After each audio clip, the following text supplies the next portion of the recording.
다 같이 일어나서 오늘의 말씀 읽도록 하겠습니다. 사도행전 9장 17절에서 25절 말씀입니다. 같이 읽도록 하겠습니다. 시작. 아나니아가 떠나 그 집에 들어가서 그에게 안수하여 가로되 형제 사울아, 주 곧 내가 오는 길에서 나타나시던 예수께서 나를 보내어 너로 다시 보게 하시고 성령으로 충만하게 하신다 하니 즉시 사울의 눈에서 비늘 같은 것이 벗겨져 다시 보게 된지라. 일어나 세례를 받고 음식을 먹음에 강건하여 지니라. 사울이 다메섹에 있는 제자들과 함께 며칠 있을새 즉시로 각 회당에서 예수의 하나님의 아들이심을 전파하니 듣는 사람이 다 놀라 말하되 이 사람이 예루살렘에서 이 이름을 부르는 사람을 장례하던 자가 아니냐. 여기 온 것도 저희를 결박하여 대제사장들에게 끌어가고자 함이 아니냐 하더라. 사울은 힘을 더 얻어 예수를 그리스도라 증명하여 다메섹에 사는 유대인들을 굴복시키니라. 여러 날이 지나매 유대인들이 사울 죽이기를 공모하더니 그 계교가 사울에게 알려지니라. 저희가 그를 죽이려고 밤낮으로 성문을 지키거늘 그의 제자들이 밤에 광주리에 사울을 담아 성에서 달아내리니라. 아멘. 자리에 앉아주시기 바랍니다. 지난 수요일이 사순절의 시작 제 수요일이었습니다. 사순절이 다시 시작되었습니다. 사순절이 다시 시작되는 것을 생각하면서 다시라는 단어에 대해서 생각해 보게 되었습니다. 다시는 어떠한 일이 중단된 상태에서 그 일이 다시금 시작될 수 있는 상태가 된 것을 이야기합니다. 이 다시라는 말이 참으로 은혜스럽다는 생각을 해봅니다. 하나님께서 우리에게 다시 사순절을 주심으로 우리의 신앙을 점검하고 다시 하나님 앞에 한 걸음 가까이 나아갈 수 있는 기회를 주셨기 때문입니다. 다시를 통해서 우리에게 다시 한번 기회를 주신 하나님. 8월이면 올림픽이 열립니다. 올림픽이 열리면 4년 동안 올림픽에 참석하기를 꿈꾸는 자들이 참석을 하고, 그리고 올림픽에서 메달을 따는 것을 소원하는 자들이 4년 동안 열심히 준비해서 올림픽에 나아갑니다. 그런데 때로는 올림픽에 나아가서 경기를 하는 도중에 뜻하지 않은 실수라든가 뜻하지 않은 부상으로 인해 좌절하는 경우가 있습니다. 그러면 그 사람들은 기회를 잡기 위해서 4년을 다시 기다려야 하는 것입니다. 그 4년을 다시 기다려서 기회를 잡은 사람들이 그 4년 동안의 수고를 통해서 다시 잡은 기회 동안에 메달을 땄다고 한다면 그 얼마나 기쁘겠습니까? 이렇듯 우리에게 다시 기회를 주신 하나님, 그 하나님께 우리가 감사하며 영광 돌릴 수 있기를 바랍니다. 그러나 때로는 이 다시라는 것이 은혜로울 때도 있지만 때로는 더욱더 잔인하게 다가올 수 있다는 것입니다. 올림픽 예를 들었는데 4년 동안 올림픽을 준비했는데 좌절하고 다시 올림픽을 준비했는데 또다시 실수라든가 불의의 사고로 인해서 좌절을 겪는다고 한다면 2배의 아픔이 있을 것입니다. 마찬가지로 하나님께서 우리에게 다시 사순절을 통해서 십자가를 묵상하고 우리가 성숙으로 나아갈 수 있도록 다시 기회를 주셨는데 이 기회를 붙잡지 못하고 다시 여전히 죄악된 모습으로 나아간다고 한다면 하나님은 우리에 대해서 진노하실 것이라는 것입니다. 다니엘의 세 친구들이 느부갓네살 왕이 신상을 만들어 놓고 절하라고 했을 때 절하지 않았습니다. 그럴 때 느부갓네살 왕이 그 세 친구들을 사랑하는 마음 가지고 다시 기회를 줬습니다. 다시 음악이 울리면 다시 경배하라고 했을 때 세 친구들이 거절했습니다. 그럴 때 느부갓네살 왕의 마음에 분노가 일어났습니다. 분노가 일어나서 풀물을 7배나 뜨겁게 했다라고 이야기합니다.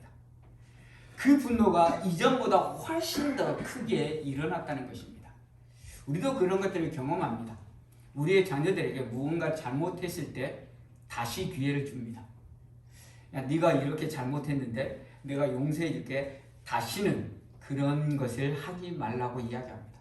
그런데 똑같은 것을 반복했을 때 그 부모의 마음은 어떻습니까? 이전보다 훨씬 더 화나고 훨씬 더 분노할 수밖에 없다는 사실입니다. 하나님께서 이스라엘 백성에게 분노하셨던 이유도 바로 여기 있다는 것입니다.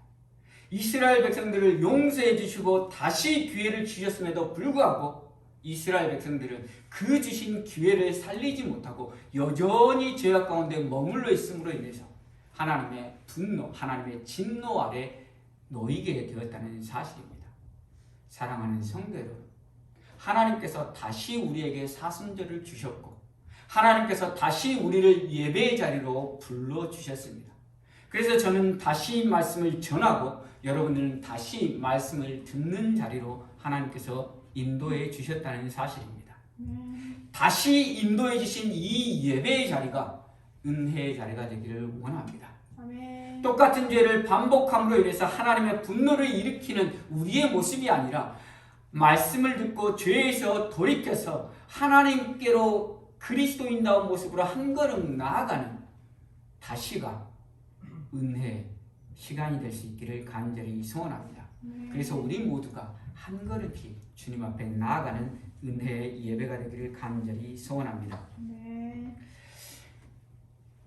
사울이 다메섹으로 그리스도인들을 잡으러 가까이 갔을 때 빛으로 임재하신 주님을 만났습니다. 주님을 만난 이후에 사울은 보지 못하고 사람들에 이끌려 다메섹으로 들어갔고 사흘 동안 식음을 전폐하며 기도하고 있었습니다. 사울이 기도하고 있는 중에 하나님께서 기도하고 있는 아나니아에게 환상을 통해서 말씀하셨습니다. 사울을 찾아가서 안수해 주라고 말씀하셨습니다. 그때 아나니아는 거부를 했습니다. 그 사람이 어떤 사람인지 내가 잘 알고 있습니다라는 말로 하나님의 말씀을 거부했습니다. 그럴 때 하나님께서 사울은 나의 택한 그릇이고 복음을 증거하기 위한 나의 택한 그릇이며 그가 얼마나 많은 고통을 당해야 될 건지 보일 것이라고 이야기하십니다. 그 말씀에 아나니아는 순종해서 사울에게 갔습니다. 그리고 사울을 형제 사울아라고 말하면서 사울에게 안수해 줄 때 사울의 눈꺼풀이 벗겨졌습니다. 18절을 보시면 즉시 사울의 눈에서 비늘 같은 것이 벗겨져 다시 보게 된지라 일어나 세례를 받고 아나니아가 안수할 때 사울의 눈에서 비늘 같은 것이 벗겨졌습니다. 그런데 여기에 특별히 즉시라는 단어를 덧붙이고 있습니다. 즉시라는 단어를 덧붙임을 통해서 아나니아의 안수를 통해서 하나님께서 역사하심으로 말미암아 사울의 눈에서 비늘 같은 것들이 벗겨지고 다시 보게 되었다는 사실들을 이야기하고 있는 것입니다. 하나님의 은혜로 사울은 다시 회복되었다는 사실입니다. 자신이 잃어버렸던 시력을 다시 회복하게 되었습니다. 다시 회복하고 나서 사울이 제일 먼저 한 것이 바로 세례를 받았다는 사실입니다. 세례는 무엇입니까? 사도 바울이 세례에 대해서 로마서 6장에 대해서 자세히 정리해 놓고 있습니다. 로마서 6장 3절입니다. 무릇 그리스도 예수와 합하여 세례를 받은 우리는 그의 죽으심과 합하여 세례를 받은 줄을 알지 못하느냐. 그러므로 우리가 그의 죽으심과 합하여 세례를 받음으로 그와 함께 장사되었나니 이는 아버지의 영광으로 말미암아 그리스도를 죽은 자 가운데서 살리심과 같이 우리로 또한 새 생명 가운데서 행하게 하려 하심이라. 다음 절입니다. 만일 우리가 그의 죽으심과 같은 모양으로 연합한 자가 되었으면 또한 그의 부활과 같은 모양으로 연합한 자도 되리라. 이와 같이 너희도 너희 자신을 죄에 대하여 죽은 자요 그리스도 예수 안에서 하나님께 대하여는 살아있는 자로 여길지어다. 아멘. 세례는 옛 사람은 죽고 그리스도로 인한 새 사람이 되는 것입니다.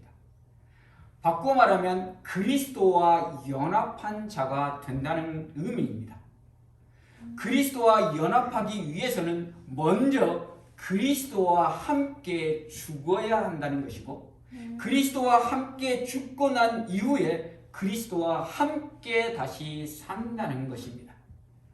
그리고 세례는 그리스도와 함께 죽는 것은 옛 사람, 나의 자아가 죽는 것입니다. 내 뜻대로 내 마음대로 살았던 옛 사람이 죽는 것을 의미하는 것이고, 이제 새 사람, 그리스도의 부활로 인한 새 사람은 그리스도로 인한 사람이라는 것입니다. 그래서 세례는 다른 의미로 하면 주인이 바뀌는 것을 의미합니다. 세례 이전에는 내가 내 삶의 주인이어서 내 마음대로 내 뜻대로 살았다고 한다면, 세례 이후에는 그리스도가 주인이고 주님이 주인 되어서 주님의 뜻대로 사는 삶을 산다는 것을 의미합니다. 중세시대에 기독교가 핍박을 당하다가 기독교가 공인이 되고 기독교가 중세의 공식 교회가 됐습니다. 기독교가 공인이 됨과 동시에 어떤 현상이 일어났냐면, 모든 관료들은 세례를 받아야만 관직에 나아갈 수 있었습니다. 그래서 모든 관료들이 다 자기의 뜻에 상관없이 세례를 받았습니다. 그 중에 특별히 군인들은 칼을 써야 되기 때문에, 칼을 오른손으로 쓰기 때문에 칼을 자기 마음대로 휘둘려야 된다는 그러한 생각 때문에 세례를 받을 때 물속에 잠기면서 오른손은 꺼내고 세례를 받았습니다. 왜냐하면 전쟁에 나가서 칼을 휘두를 때는 주님의 뜻대로 휘두르는 것이 아니라 내 마음대로 휘둘러야 되기 때문에 손을 들고 세례를 받았다는 것입니다. 참으로 웃기지 않습니까? 다른 것은 다 주님의 뜻대로 한다고 하면서 이 칼 휘두르는 오른손만은 내 뜻대로 하겠다라는 그러한 생각으로 세례를 받았다고 하는 것입니다. 오늘 우리들은 어떻습니까? 주님과 함께 세례, 주님과 함께 죽었다고 한다면 우리의 전적인 전인격 옛사람의 삶이 죽어야 하는데, 오늘 우리의 삶 가운데 중세시대에 군인들이 세례를 받은 것처럼, 오른손을 꺼내고 세례를 받은 것처럼 내 삶 가운데 죽지 않고 살아있는 것은 무엇입니까? 제가 이 말씀을 준비하면서 그러면 나에게는 무엇인가라고 생각해 보았습니다. 교만한 마음이라는 생각이 들었습니다. 제가 2023년 마지막부터 이제 조금 더 성경을 읽어보아야겠다는 생각 가지고 성경을 열심히 읽었습니다. 하나님의 은혜로 계속 계획대로 잘 열심히 읽고 있습니다. 그리고 하나님께서 성경을 읽을 때 은혜 주셔서 성경을 깨달을 수 있는 그러한 지혜도 주셔서 참으로 감사하고 은혜 가운데 성경을 읽고 있습니다. 그리고 그 은혜 가운데 받은 말씀대로 조금이라도 한 걸음이라도 살아보려고 노력하는 나의 모습들을 발견합니다. 그리고 조금씩 변하는 나의 모습들을 봅니다. 그러면서 내 마음에 교만한 마음이 싹트기 시작합니다. 저 자신도 모르게 그래도 나름 괜찮은 목사이구나 라는 생각들이 내 마음속에 올라오는 것입니다. 어떻게 사도 바울은 그 많은 하나님의 은혜로 순종하며 하나님께 그 삶을 드림에도 불구하고 나의 나된 것은 오로지 하나님의 은혜라는 겸손으로 나아갈 수 있었는가를 생각하게 되었습니다. 내가 하나님의 말씀을 묵상하고 내가 하나님의 뜻대로 조금 내 행동이 변했다고 해서 내 안에 교만한 모습들이 여지없이 드러나는 나의 자신의 연약함을 보았습니다.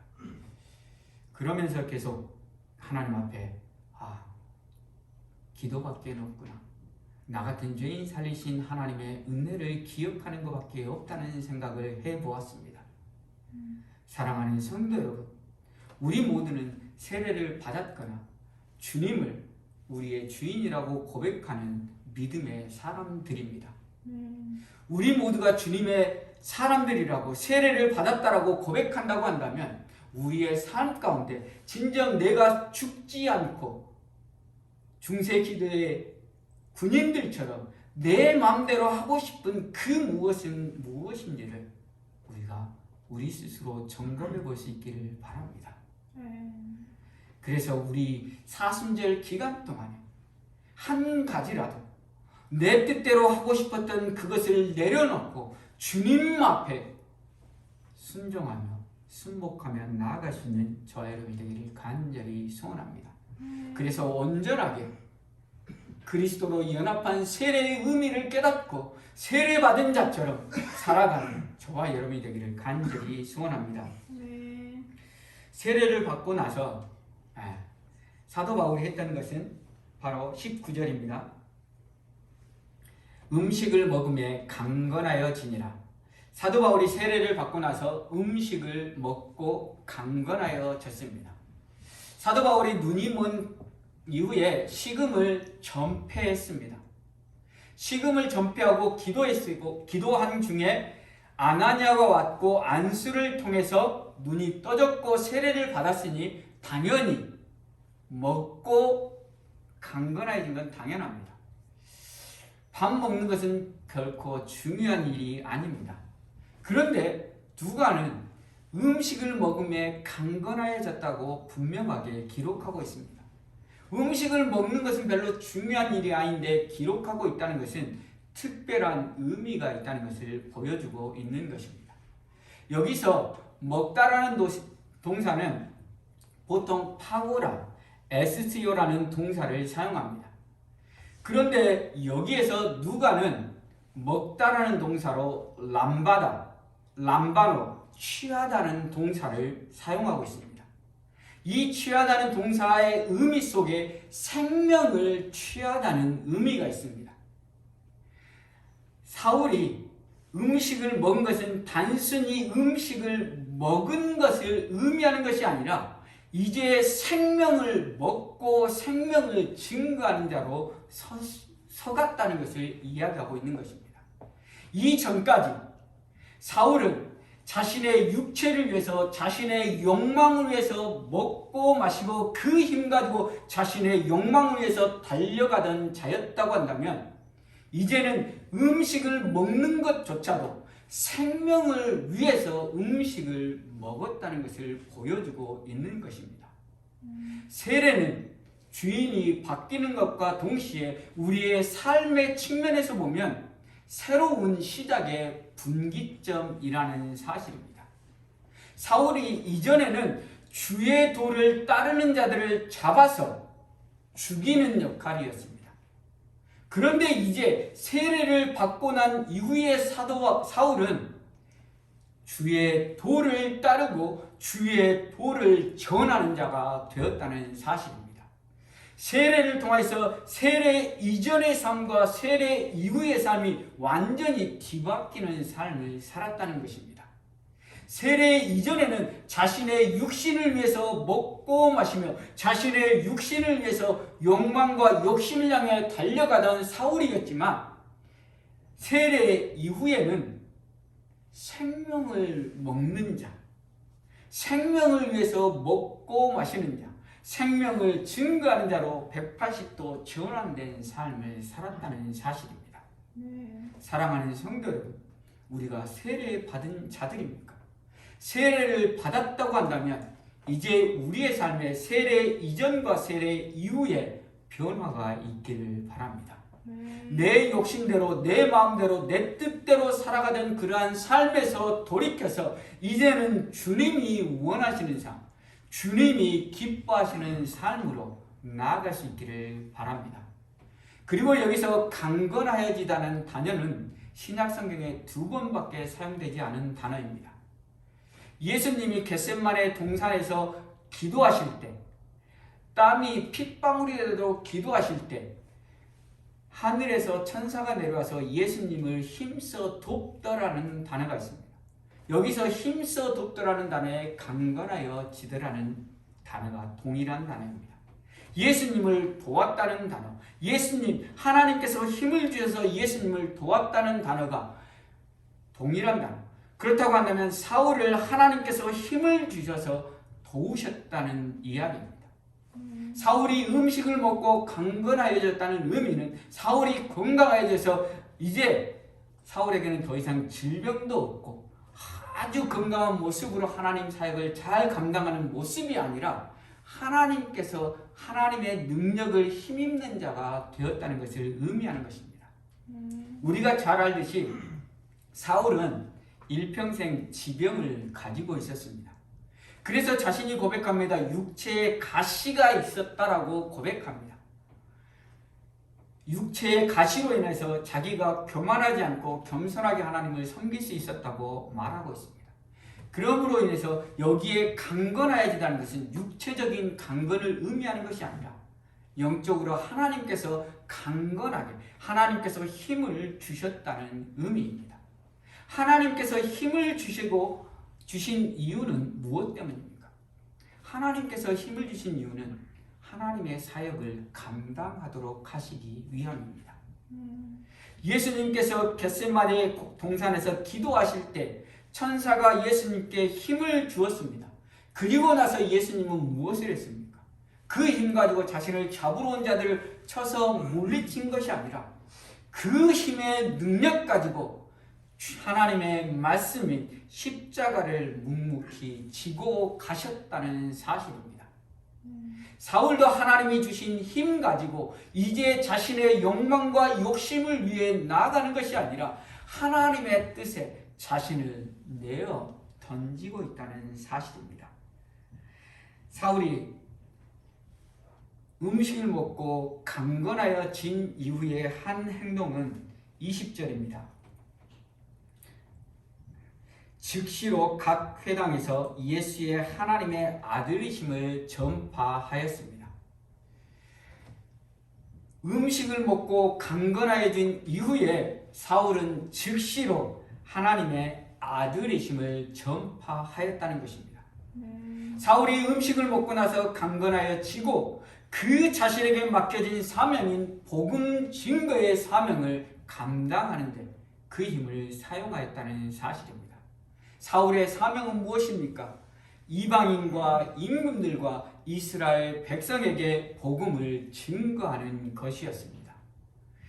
그 사명을 감당할 수 있도록 하나님께서 강건하게 하나님의 능력을 부어주셨고 사울은 그 능력을 복음을 증거하는 데 사용했다는 사실입니다.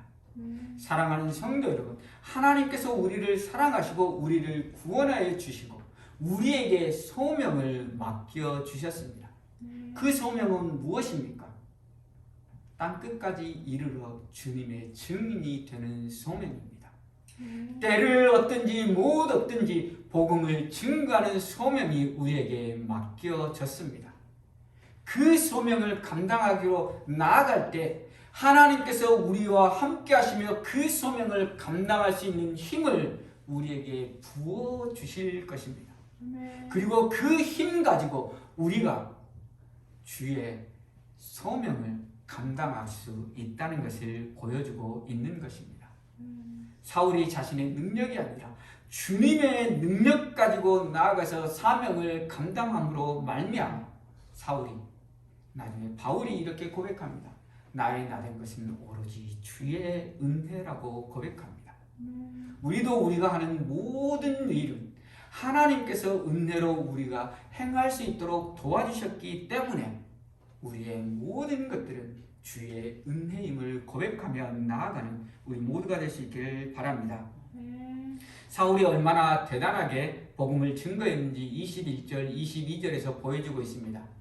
듣는 사람이 다 놀라 말하되 이 사람이 예루살렘에서 이 이름을 부르는 사람을 장례하는 자가 아니냐. 여기 온 것도 저희를 결박하여 대제사장들에게 끌고 가고자 함이 아니냐 하더라. 사울은 힘을 더 얻어 예수를 그리스도라 증명하여 다메섹에 사는 유대인들을 굴복시키니라. 사울이 이전에 핍박했던 그 주를 그리스도라고 고백하는 자들, 예수가 메시아이고 예수가 그리스도라고 고백하는 자들을 핍박했던 사울이 이제는 도리어 주를 그리스도라고 예수는 메시아라고 증거하고 있다는 것입니다. 그리고 이 사울이 증거할 때에 유대인들이 사울하고 변론해도 사울을 능히 당할 수 없었다는 것을 보여주고 있는 것입니다. 유대인들을 굴복시켰다라고 이야기하고 있습니다. 이 말씀은 스데반의 이야기를 우리로 회상시킵니다. 스데반이 성령이 충만하여서 유대인들과 변론할 때 성령 충만함으로 인해서 유대인들이 능히 당하지 못하고 유대인들이 굴복했습니다. 그러나 그들이 굴복하지 않고 도리어 거짓 증인들을 사서 스데반을 죽음으로 내몰았습니다. 사울도 동일하게 스데반의 길을 걸어가고 있습니다. 예수가 그리스도라고 증거하고 있고 유대인들은 사도 바울을 능히 당할 수가 없었습니다. 사도 바울은 가말리엘 문화에서 수학했던 사람이고 빛으로 임재하신 주님을 만남으로 인해 그리고 아나니아가 안수할 때 성령이 충만함으로 인해서 더 이상 그 어떤 유대인들도 사울과 변론에서 이길 수 없었습니다. 그래서 사울이 변론할 때 유대인들을 굴복시켰다는 것입니다. 유대인들이 굴복시킬 때 유대인들이 어떻게 했습니까? 오늘 본문은 보지 않겠지만 사울을 죽이려고 했습니다. 그런데 하나님께서 사울을 살리셨습니다. 스데반은 순교의 자리로 나아가게 허락하셨고 사울은 살리셨다는 것입니다. 어떻게 보면 스데반은 사울을 세우기 위한 밑거름으로 희생되었다는 사실입니다. 스데반의 사건을 통해서 사울의 회심의 결정적인 역할을 하고 있다는 것을 우리가 스데반의 순교의 순간에 사울이 죽이는 사람들의 옷을 사울 앞에 두었더라라고 말하는 것에서 우리는 살펴보았습니다. 때로는 하나님께서 우리 복음을 위한 밑거름으로 사용하시기도 하고 때로는 우리를 복음의 최전방에 사울처럼 바울처럼 사용하시기도 합니다. 우리가 해야 될 것은 주님께서 우리에게 주신 사명들을 우리의 주어진 각자의 위치에서 최선을 다해서 감당하는 것입니다. 어쩔 때는 밑거름으로 겸손히 낮아지고 어쩔 때는 밑거름으로 다른 사람에 의해서 내 자존심이 구겨지고 내 자존심이 죽어지는 일에 사용하시기도 하고 어떨 때는 우리를 통해서 복음이 온 천하에 선포되는 데 사용하시기도 합니다. 어떻게 사용하시는지는 하나님의 뜻이고 우리는 하나님의 뜻에 순종하며 순복하며 나아가는 것 밖에는 없다는 사실입니다. 사울이 다메섹으로 주의 도를 따르는 자들, 예수를 그리스도라고 고백하는 자들을 잡아 끌고 가서 죽이려고 하는 그 순간에 하나님이 은혜로 사울을 만나 주셨고 하나님이 사울에게 다시 기회를 주셨다는 사실입니다. 그리고 사울은 그 기회를 부여잡고 하나님의 소명을 위해 자신의 온 생을 던졌습니다. 그리고 우리가 잘 알듯이 베드로는 주님이 십자가에 못 박히는 그 순간에 주님께서 미리 예고하신 대로 닭이 울기 전에 3번이나 부인했습니다. 3번이나 부인한 베드로를 부활하신 주님이 찾아오셔서 만나주시고 회복시켜 주셨습니다. 그 다시 만나주시고 다시 회복시키신 주님의 은혜를 부여잡고 베드로는 끝까지 주님의 복음을 증거하다 순교했습니다. 전승에 의하면 베드로는 십자가에 처형당할 때 내가 어찌 주님과 함께 동일하게 십자가에 못 박힐 수 있느냐, 나를 거꾸로 매달라는 요청을 하였고 십자가에 거꾸로 매달려 죽임을 당했습니다. 사울도, 바울도, 베드로도 주님께서 다시 회복시켜 주신 그 주님의 사랑을 부여잡고 다시금 일어나서 나아갔습니다. 이에 반해서 예레미야 시대에 여호야김이라는 왕이 있습니다. 하나님께서 예레미야에게 말씀을 주셨습니다. 이스라엘이 멸망당할 것이라는 말씀을 주셨습니다. 그 말씀을 주신 이유는 이스라엘이 이 말씀을 듣고 회개해서 돌이키라는 하나님의 마음이었습니다. 그런데 여호야김 왕은 하나님의 말씀에 두루마기를 한 구절 읽으면 칼로 베어서 불에 던졌습니다. 또 한 구절 읽으면 칼로 베어서 불에 던졌습니다. 또 한 구절 읽으면 칼로 베어서 불에 던졌습니다. 얼마나 하나님 앞에 교만한 왕이었습니까? 그리고 그 마지막이 그 시체가 낮에는 햇볕에 밤에는 추위에 노출될 것이라고 말씀하신 그대로 되었다는 사실입니다. 그 말씀을 읽으면서 나는 여호야김 같은 왕은 아닌가 우리가 돌아볼 수 있기를 바랍니다.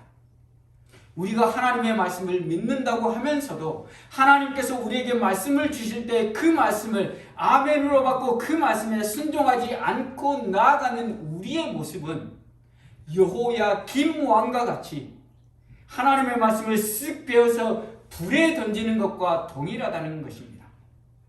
하나님이 우리에게 말씀하십니다. 돈은 일만하게 뿌리라고 말씀하십니다. 그러나 여전히 돈을 사랑하는 우리들은 그 말씀을 칼로 베어서 불에 던지는 것과 동일하다는 것입니다. 형제를 사랑하기를 원수까지도 사랑하라는 그 하나님의 말씀을 우리가 순종하지 않는다고 한다는 것은 여호야김 왕처럼 우리도 하나님의 말씀을 쓱 베어서 불에 던지는 것과 동일하다는 사실입니다. 형제를 용서하기를 70번씩 7번이라도 용서하라는 그 말씀을 우리가 행하지 않는다고 한다는 것은 하나님의 말씀을 쓱 베어서 불에 던지는 여호야김 왕과 우리는 별반 차이가 없다는 사실입니다. 사랑하는 성도 여러분, 하나님께서 우리를 사랑하셔서 하나님의 자녀 삼으시고 우리가 죄를 지은 그 순간에도 하나님은 우리를 긍휼히 여기셔서 다시 말씀을 주시고 다시 기회를 주시는 하나님이십니다. 그렇기 때문에 우리가 너무나 교만한 마음으로 하나님 앞에 나아가고 있지는 않습니까? 여호야김 왕처럼 하나님의 말씀임에도 불구하고 그것을 받지 않고 쓱 베어서 불에 던지는 것처럼 살고 있지는 않습니까? 사랑하는 성도 여러분, 우리가 하나님의 말씀 앞에 우리 자신들이 순복할 수 있는 마음이 있기를 간절히 소원합니다. 하나님께서 오래 참으시고 참아주시기 때문에 더 이상 하나님의 말씀을 지키지 않아도 되는 것처럼 살아가는 교만한 마음이 아니라 하나님께서 우리를 사랑하사 우리를 긍휼히 여기사 우리가 범죄한 그 순간에 여전히 참아주시는 하나님의 놀라운 은혜를 바라볼 수 있기를 바랍니다. 그리고 오늘 사순절을 기념하며 우리가 하나님 앞에 예배를 드리며 하나님 앞에 말씀을 듣는 이 순간에 하나님께서 우리에게 주신 말씀을 부여잡고 다시 하나님의 말씀에 순종하는 자리로 나아갈 수 있는 저와 여러분이 되기를 간절히 소원합니다. 그러한 마음 가지고 우리가 하나라도 이 사순절 기간에 십자가를 묵상하며 하나님께서 원하시는 나의 삶으로 나아가는 저와 여러분이 되기를 간절히 소원합니다. 우리가 찬양하며 우리의 삶을 결단할 수 있도록 하겠습니다. 이 시간 우리가 말씀을 생각하며 기도하는 시간 갖도록 하겠습니다. 하나님은 우리를 사랑하셔서 하나님은 우리를 구원하여 주셨고 하나님의 자녀 삼아 주셨습니다. 하나님의 자녀 삼아 주셨음에도 불구하고 여전히 내 마음대로 내 뜻대로 하나님의 말씀을 받았음에도 불구하고 여호와야 김모왕처럼 하나님의 말씀을 쓱 빼어서 불에 던지는 우리의 삶이었습니다. 하나님 돌이키기를 원합니다. 하나님 은혜를 주시옵소서. 돌이켜서 이제는 우리가 하나님의 말씀을 한 말씀이라도 순종하며 나아가겠습니다. 이 시간 다같이 주여의 집에 결단하며 나아가도록 하겠습니다. 주여 감사합니다. 하나님 우리를 사랑하셔서 다시 한번 하나님의 말씀을 주시고 다시 한번 깨닫는 은혜를 주시니 감사합니다. 아버지 하나님이 은혜를 부여잡고 아버지 하나님 이제는 하나님의 말씀에 순복하며 나아가기를 원합니다. 여호야 김모왕이 하나님의 말씀을 들을 때 하나님의 말씀을 칼로 쓱 빼어서 불에 던진 것처럼 우리도 그렇게 살았음을 고백합니다. 우리도 내 마음에 들지 않는 말씀 하나님의 말씀이 주어졌을 때 하나님의 말씀을 실천하지 않냐고 하나님의 말씀을 쓱 빼어서 불에 던지는 삶을 살았습니다. 아버지 하나님 그러함에도 불구하고 우리를 그리로 여기시고 다시 한번 사랑하셔서 우리에게 다시 한번 회복할 수 있는 기회를 주셨습니다. 오늘 말씀을 통해서 다시 한번 깨닫는 은혜를 주셨습니다. 아버지 하나님 이제는 말씀을 위해잡고 하나님의 백성답게 하나님 순복하고 순종에 나아가기를 원합니다. 다시금 여호와께로 돌아가는 마음을 우리에게 부어주시고 우리가 부족한 삶을 통해서 하나님이 영광 받으시는 삶을 나아갈 수 있는 우리의 모습들이 되실 거로 은혜를 부어주시옵소서.